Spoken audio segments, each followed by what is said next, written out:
A self-portrait of Sydney artist Tim Storrier has won this year's Archibald Prize.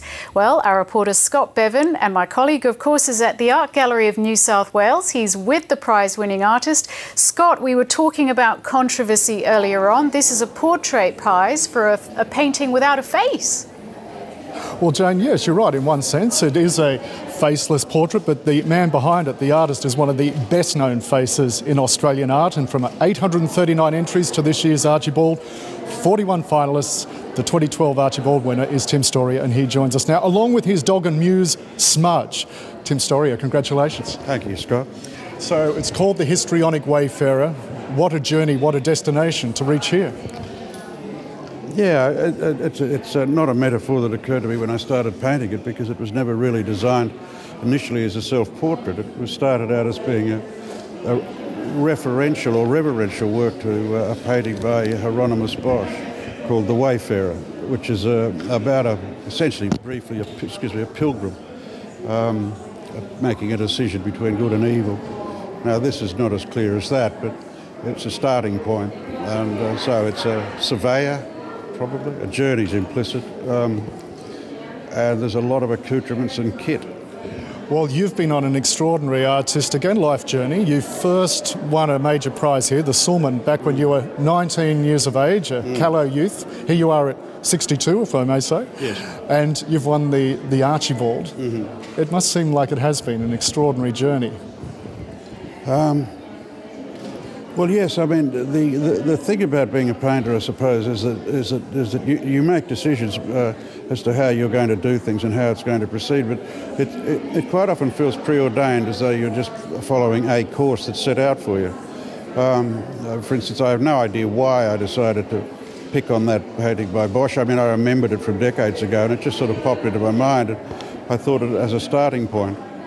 Now, the former gallery director, Edmund Capon, said that Sydney is a city that loves a good perv, and it doesn't get much more satisfying than the Archibald.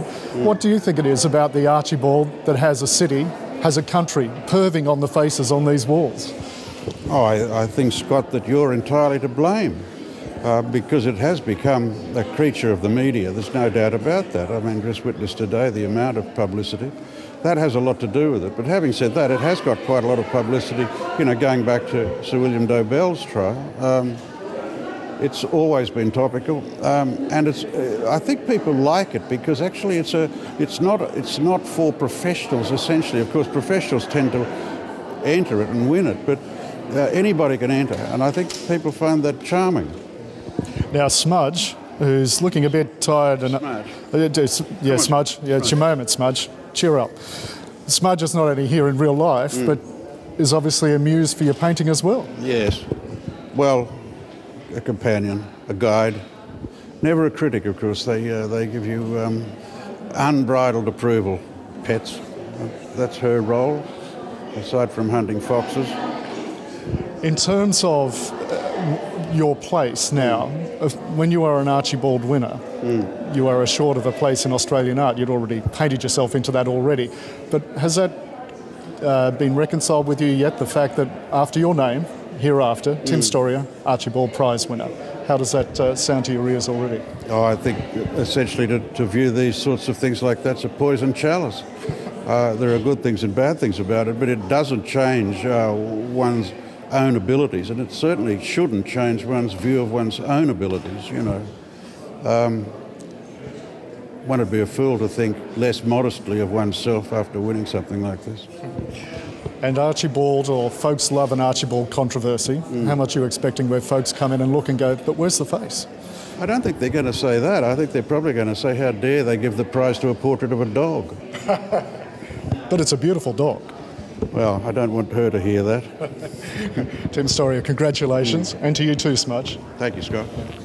So, Jane, I think it must be the first time in 91 years of Archibald history that in the acceptance speech, the prize winner has thanked and acknowledged the dog as well.